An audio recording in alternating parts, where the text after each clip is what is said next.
with this one. Check, check. Just 1 minute.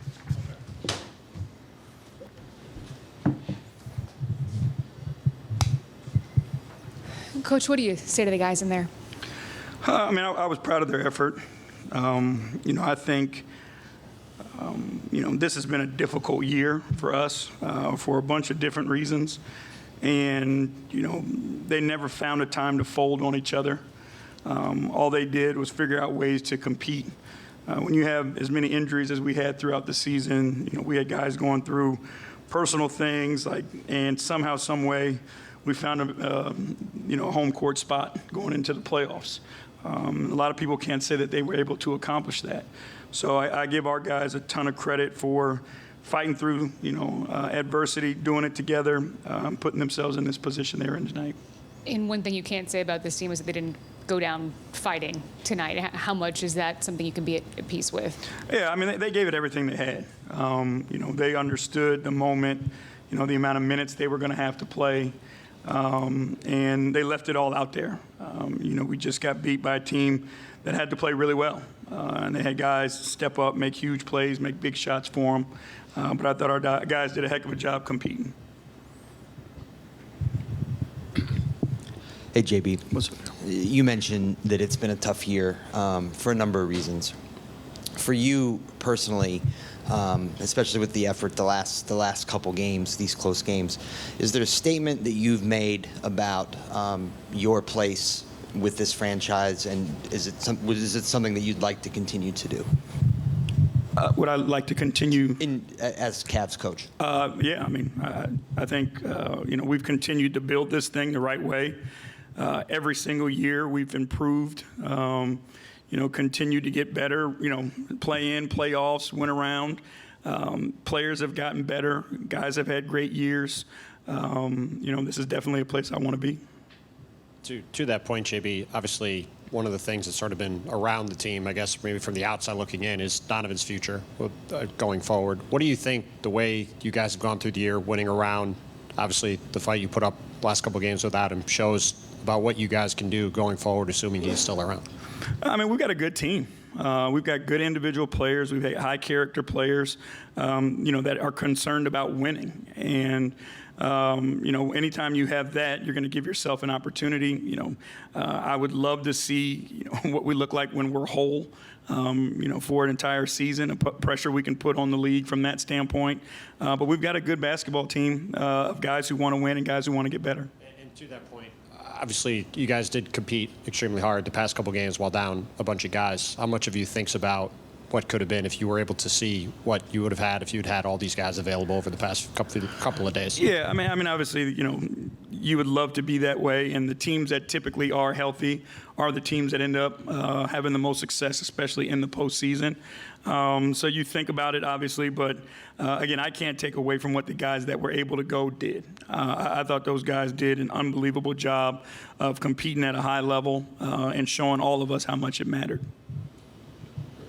Hey, JB. What's up, Chris? Do you consider this season a success? I consider this season an improvement. Again, to win around as you've gone through where we started and continuing to build from the ground up, to win a round in the playoffs isn't easy. I thought we faced a tough challenge in that first round, obviously, and then to be able to go to 7 games and win it in a Game 7 showed a ton of growth. I think the play of our guys continued to show their growth. So I think this year was an improvement for us. And you guys will judge what success looks like. But for us, I think we accomplished what we were trying to accomplish, but coming up short of a goal of, obviously winning a championship. How does this organization take the next step? I think I'll need some time to kind of think about that. But again, I trust Kobe in the front office that they'll make the right decisions to continue to improve this team because that's what they've always done. Year by year, they're a big piece of why this team improves. The partnership that we have, the decisions that they make. So we'll talk about it, I'm sure. We'll go from there. Just in terms of the game itself tonight, how satisfying was it to see Marcus have such a big game, especially the history you guys have? Yeah, I mean, I was proud of him. You know, a guy who has been kind of up and down in the rotation, but is a true professional. Always takes care of himself, puts him in position to be successful. You know, loves the game, competes his tail off. So I was proud that he had the game and the impact that he had tonight, and I know, you know, how much it means to him. And then what statement did Evan make, not just tonight, but in this series moving forward? I think this was a huge, you know, step and statement for Evan. You know, his ability to be what the moment needs and take advantage of, you know, the game and different matchups and things that he had, you know, all night. You know, I thought he just, you know, I thought he really went out to try to put an imprint on winning, which is what he always does. You know, like, you know, I think one of the things that, you know, we're so fortunate to have Evan is like Evan just wants to impact winning, and he'll do whatever he has to do to impact winning, and that's been true from his rookie year, and it showed even more tonight. JB, you guys were able to really bottle up Al Horford for most of this series. What kind of changed tonight where he was able to have such a big impact for the Celtics? He made shots, and he's a winner. I can't say enough about, you know, the way that he played tonight. Like just watching him chase down loose balls and make extra effort plays. You know, he understood the moment and has the ability on both ends of the floor to impact winning at a high level with little things, right? Knowing who he is, understanding his role. But I thought he was phenomenal tonight, just, you know, not only from a shot-making standpoint, from, you know, what it takes in the trenches and winning plays. Coach, when you talked about Evan's impact this series, what did he show you going forward that he could potentially be a full-time starting center? I mean, I think, you know, he is, like, he's a starter no matter what position you want to put him at. And, you know, I'm not going to get into the, you know, full-time starting center. Like, we have Jared Allen.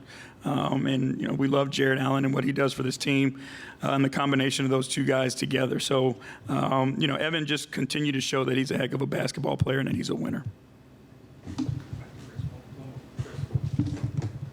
JB, you mentioned this being a difficult season for a variety of reasons. Was it difficult on you? I mean, it always is, right? You take on a lot of, you know, the emotions and responsibilities of everybody that you're involved with and that you coach. And if you care about the people that you're working with, you know, it does become, you know, a burden that you feel you take on because you hate to see guys that you care about going through difficult things. You know, and that's a strength or weakness of mine, however you want to call it. You know, I think it's what has helped me become a good basketball coach is the ability to build relationship with guys. But when you build those relationships, you do take on some of those emotions, and it doesn't make it easy. But, you know, you try to do the job no matter what, the same, and give people, you know, who need it your support, and try to help them through it as much as you can. And there's been so much conversation about your future as coach of this team. You mentioned that you want to be the coach of this team. Do you expect to be moving forward? I mean, no one's told me I'm not. So I'll keep showing up until they tell me not to.